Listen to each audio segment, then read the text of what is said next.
What's up, everybody? Clark here for the BOS Sports Blogcast here. Atlanta Braves off to an absolutely stellar start to the 2026 season. Already about quarter way through.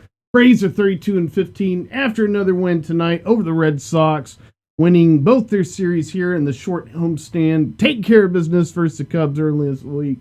And then here taking the series versus the Red Sox, winning today's game 8-1. Of course, they had that close loss yesterday. And they had a chance there in the ninth. We'll get into a little bit of that later on here tonight. But the Braves, they're 8 games over the Phillies, 9 games over the Nationals, and 11 games over the Marlins, who just lost again yesterday to the Rays. And we're facing them starting today. We'll get into a little bit of series preview here in just a moment. Also talking a little bit of Hawks here later this episode.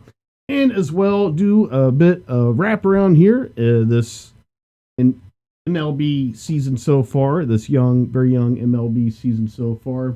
And the Marlins have been a little bit of a surprise, although they cooled off a little bit themselves as well. Xavier Edwards, he's slashing a nice .315 average of 4 home runs, .874 OPS, hitting a little bit. Christopher Morel, he's below the Mendoza line. Connor Norby, .233 average. He does have 4 home runs so far, but 46 strikeouts. So look for the Braves to take advantage of that this series. Otto Lopez, he's hitting some, .339, .860 OPS, 4 home runs. Kyle Stowers, down year for him after a nice year last year. .205 average so far. Hopefully that trend continues through the series. Griffin Conine in limited action so far this season. .273 average. .951 OPS. Joe Mack, 200 average. 0 home runs. Nothing to write home about.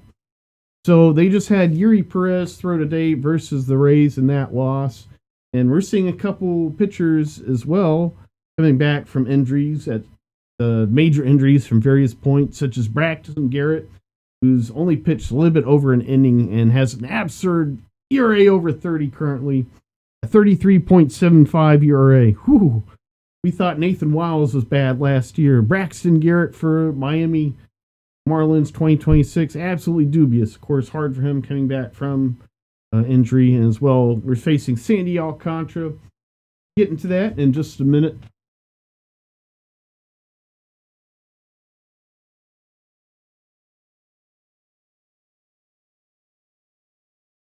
So, let's break down the pitchers a little bit. Max Meyer tonight. Tomorrow versus J.R. Ritchie. J.R. Ritchie's a few starts already into his major league career. .332 ERA for Ritchie. Max Meyer, 3.21 ERA, 3-0 on the season with 54 strikeouts. Young, promising pitcher there for Miami Marlins. And he features a devastating slider. 29 with a 42.3% whiff rate, 29% usage rate. There, he also features sweeper, changeup, and sinker along to go with a traditional 4-seam fastball, which is in the mid-90s there. So his big thing is going to be trying to strike out people with that devastating slider. Tuesday night, we got Braxton Garrett versus Martin Perez. Nice surprise here for the Braves so far in 2026. .225 ERA. 2-2 record on the season. Get our ace some run support there for Martin Perez. And Braxton Garrett on the other side of that, we already mentioned his gaudy 3.75 ERA and 1.3 innings pitched. 64 pitches, my goodness. On track for potentially another injury. Hate to say that. So far his arsenal in this season: sinker, 26.6% usage, slider, cutter, changeup. Does have a 4-seam fastball, although he throws it less than a sinker, which he's getting a 40% whiff rate on, is Braxton Garrett. So that's a pretty nice pitch for him so far. Jansen Junk, who we face Wednesday. Jansen Junk versus Chris Sale. Chris Sale's lost 2 in a row, and he rebounded. He's got a 1.96 ERA. He's certainly not the problem in Saturday night's loss. As bullpen, other day, he pitched versus the Cubs early this week. He was not the problem in Saturday's night loss. That was correct. Anyways, facing Jansen Junka, Miami Marlins, 4.14 ERA. Jansen Junk, 777 pitches so far this season. Straight sevens across the board. A 4.03 whip to go with his 4.14 ERA. And 37 strikeouts. That screams average. Although the Marlins, they often have a nice strategy versus... of course, he's given up 6 home runs as well this season, so gotta watch out for that. Nice potential. 4-seam fastball. Throwing around 94, lower 90s. Only 9.4% whiff rate. So, Braves hitters who are struggling with the fastball, it's dwindling. Michael Harris is starting to struggle a little bit again. That might be a pitcher for him to get hot on. So, he also features slider, changeup, sweeper, curve, and sinker as well. And throwing from the right side. So you got Braxton Garrett left hand, Max Mayer right hander. Sandy Alcantara, also a right-handed pitcher. We got here, of course, he had a dazzling start to his career in major leagues. Everyone thought he was next great pitcher. Had some injuries, and he's had another solid season so far. 3.53 ERA, 48 strikeouts. He's got a 3.5 whip and growing sample size, 62.7 innings. So hope for Miami Marlins for him to be back on track. And he might be a candidate for them to sell high on and trade a deadline. That's something to watch out for here. As the Marlins, they need to start stacking batters, even with Otto Lopez, Xavier Edwards doing so far this season. They got account for Kyle Stowers drop off. My goodness. Anyways, change up 23.5% usage. 33% whiff rate, getting good whiffs on his changeup. Always one of his nicer pitches. Also throws slider, cutter, sweeper with a sinker and 4-seam fastball. Does not use the 4-seam as much anymore. I believe, if I remember correctly, he used that a little bit more prior to injury. Now he's mixing in a lot more sinker and cutter.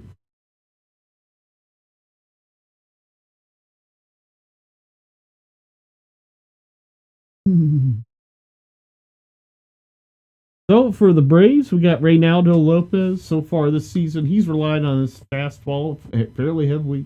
52% whiff usage rate, 11.8% whiff rate. Not very good for Reynaldo Lopez. Slider, all of his whiff rates are not very too great. 28.6% slider whiff rate. I believe that's a little bit above league average. Curveball, 27.8% whiff rate. Ugh. Changeup, only using 4.3%. Martin Perez, he's featured changeup, sinker, cutter, curveball, 4-seam fastball.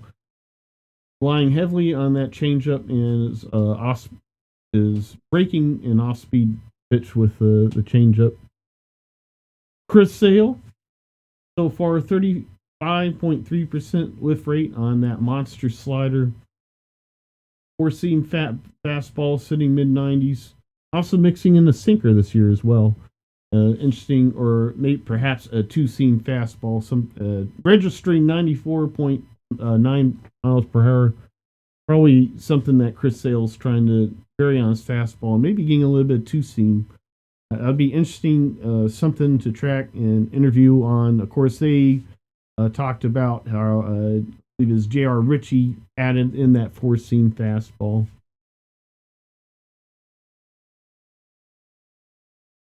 Well, and I think we skipped over him, did we?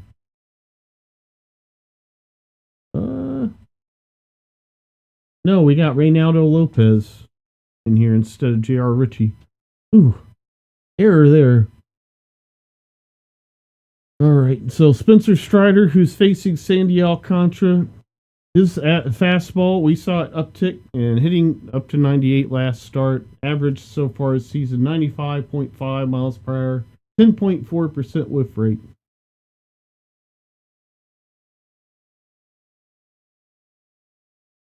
Curveball usage up a little bit so far this year, just under 21%. Still figuring out that changeup as well, only throwing it 5% of the time. It's something, look for him to continue trying to work on his other pitches, trying to get deeper into games.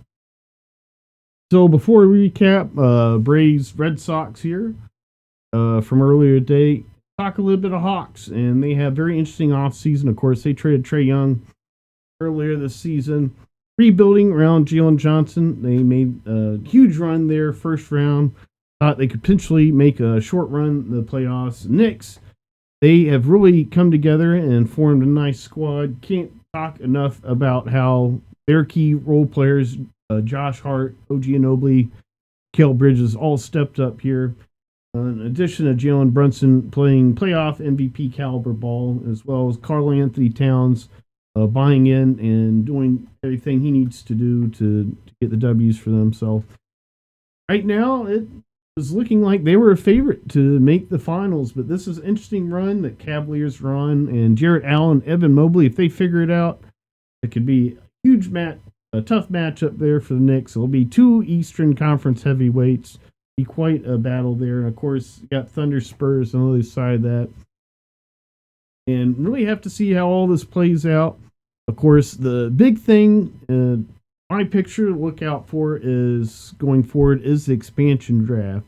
The Hawks really need to hone in on their 8 players that they're hoping to pair in for the rest of this decade with Jalen Johnson. As Jalen Johnson, you're already looking at 4 years left. This was his first year, 5 years of that $30 million year, $150 million contract that he signed prior toward last season, before last season that we're still in, if you count so prior to last season, if you count that we're still in the season for playoffs, depending on how you measure the season. Season measurement. So anyways, CJ McCollum, he was a big part of this Hawks run.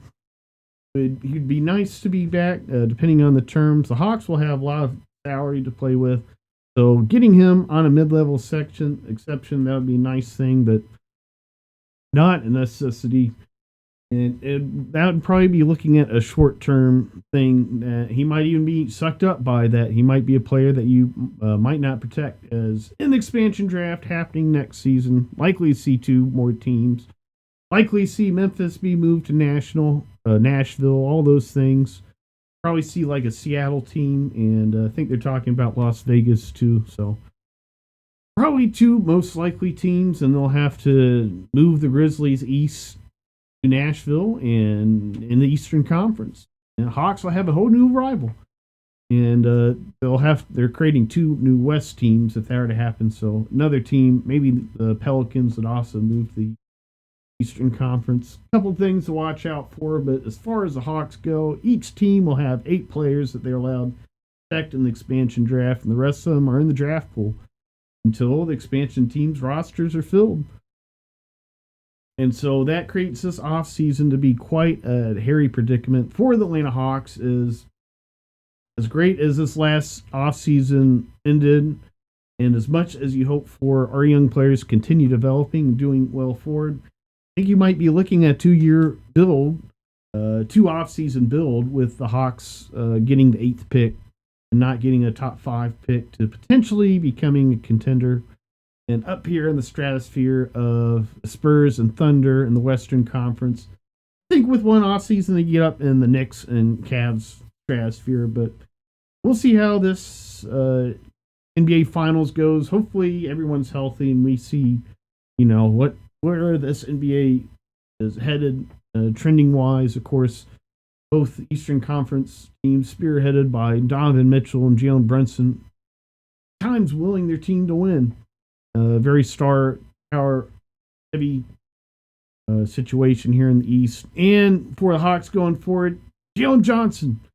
You have to hope that he absolutely gets in the weight room. Of course, he is 12 plus about 16, 17, 18 months removed from that shoulder surgery. Nice for him to be going in this offseason completely healthy.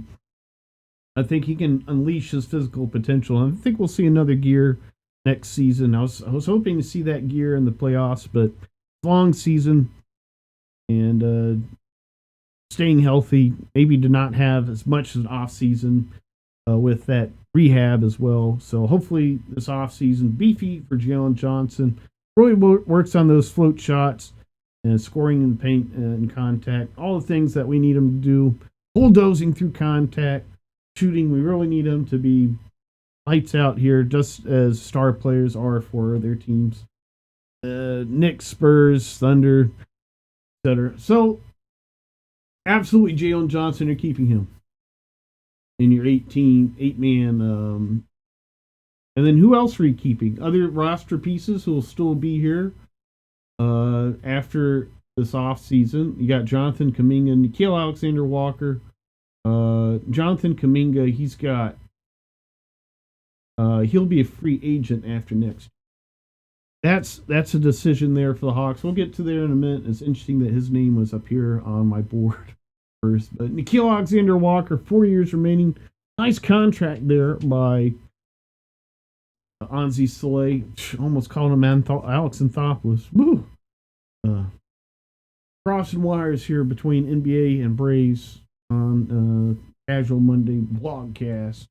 BOS Sports. So here, Onyeka Okongwu, another player that you likely like to retain. Of course, there's a lot of talk about Hawks potentially drafting Ade Mara, the center out of Michigan. Got to look up Mara, see how great my pronunciations are yet for his name yet. We'll have BOS Sports mock draft. Have to get some information coming here out of the NBA draft combines, as they absolutely affected last year's ratings. Absolutely tanked some of my predictions I made in mid to late May last year. So probably looking at BOS Sports NBA mock draft early June. But as far as Mara, stellar center out of Michigan, he checks out all the boxes really. Plays defense. He's got a little bit of a 3-point shot. Solid inside. He's 7-3. He's absolutely gigantic. But Onyeka Okongwu, he's what a lot of teams put him on several different other teams, and like the Celtics. He's absolutely a playoff caliber starting center. Struggled a little bit there in the first round with his 3-point shot, but I think what we saw, sample size over the course of the season, he's absolutely knocked down 3-point shooter as well. Facilitator, playmaker, all those great things that you need out of the 5 position these days. Just slacking a little bit in the size, physicality, height, and dominance in the post game. We saw that, unfortunately. Mitchell Robinson, Karl Anthony Towns, they took him to town there. So Corey Kispert, he's got 3 years remaining after this, and Onyeka Okongwu, he'll have 1 year remaining after the draft with a.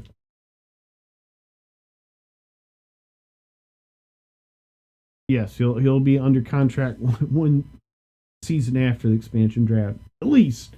And on $15 million a year salary, you're not going to find many centers who do what he does for that. So Corey Kispert, he's got 3 years remaining after this, so he'll be here 2 years after expansion draft. Potentially long-term piece, $14 million. He can do several things. He can 3-and-D. He can showing some playmaking potential. Puts in some effort on the offense rebound glass. Zachary Riche, another interesting question. 4th round pick from the other year. Disappointing season for Zachary Riche. He'll also, just like Onyeka Okongwu, he's on contract for just 1 season after expansion. Buddy Hield also under contract 1 year after expansion. Hardly played with the Hawks. Jock Landale, expiring contract. Gabe Vincent, expiring contract. Dyson Daniels, he'll be here just entering next year, the first year of his multi-million-dollar year for the Hawks.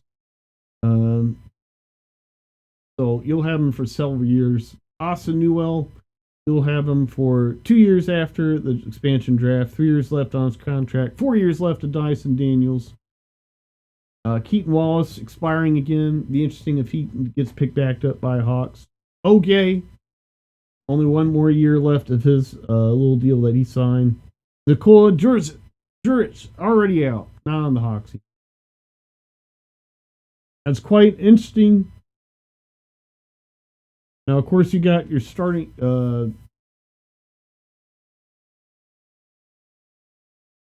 We'll talk about in just a moment. We get to it. What players likely look at keeping an expansion draft situation with just those 8, and as well who the Hawks might think about trading and trying to improve their team to really capitalize on this 4 years left of Jalen Johnson. So we'll get to that in just a minute. This is BOS Sports Blogcast.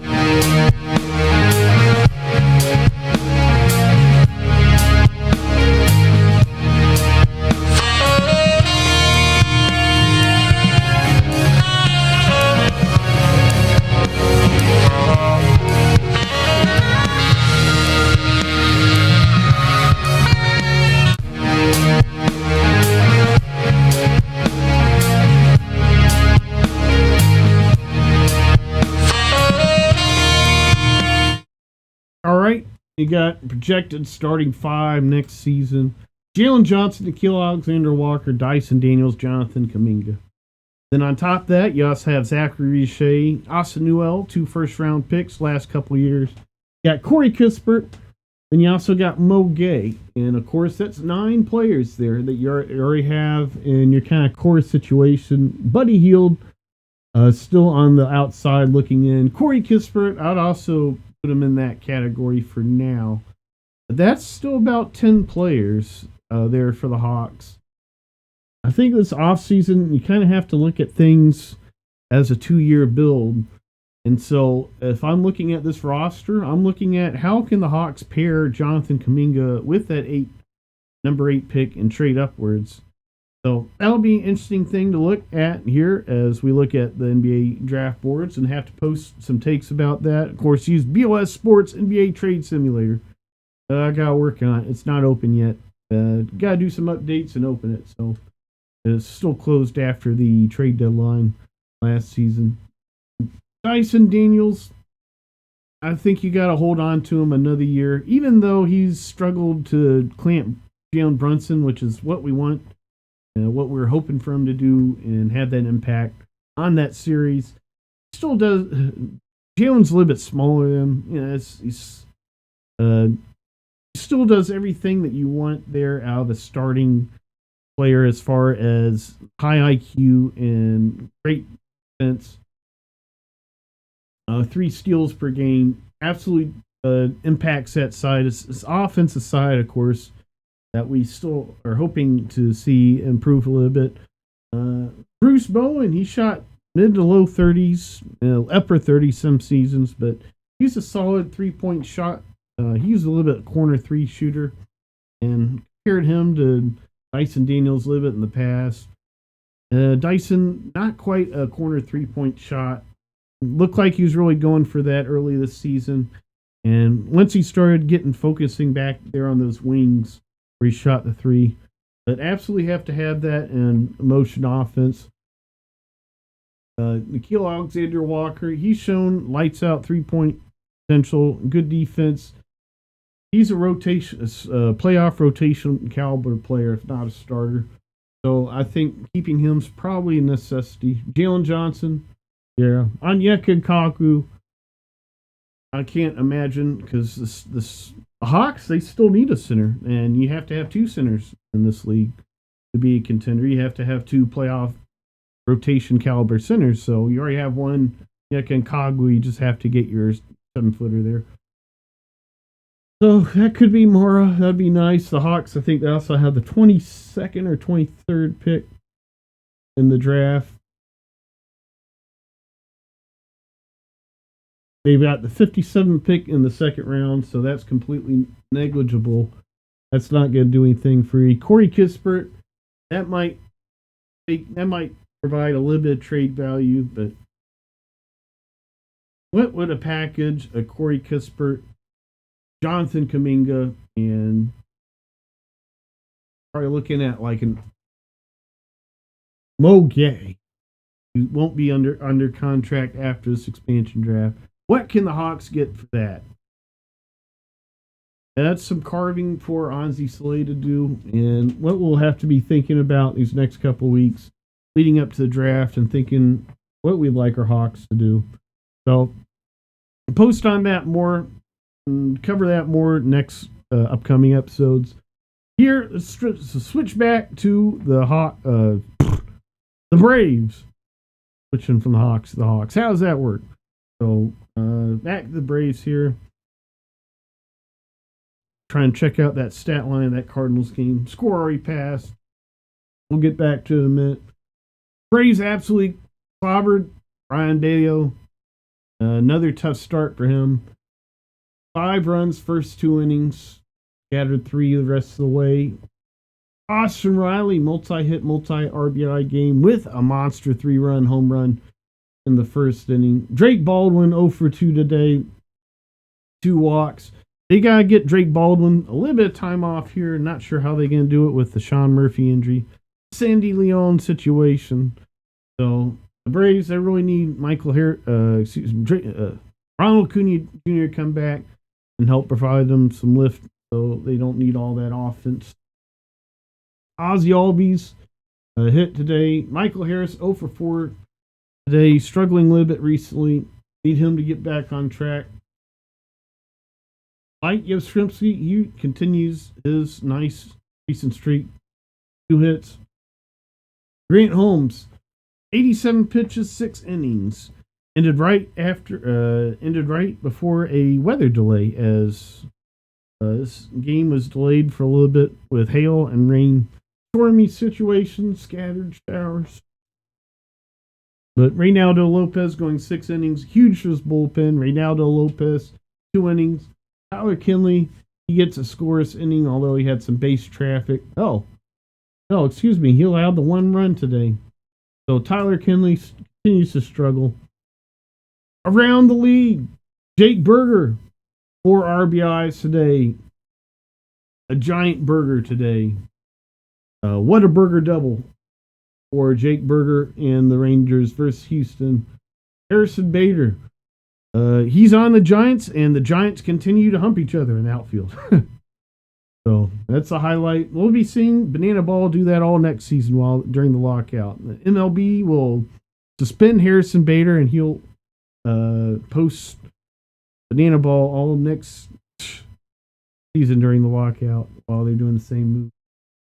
As it's on NBC, same network as Giants. So Gavin Sheets, first Mariners, he had a nice day as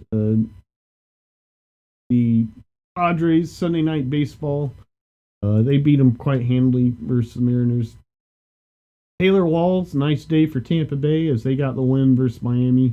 3 RBIs. Austin Riley, he's on the nice RBIs board. Here's that Marlins Rays score, 3-6 final. Xavier Edwards, 4 hits today. There's that Walls stat line.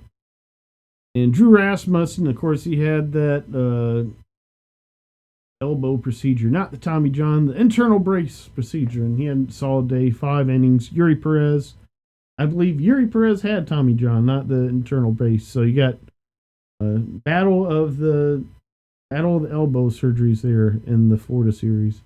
Supposed to be rivalry weekend. I'm not sure if the Rays and Marlins were ever a rival, but they're certainly in the same state.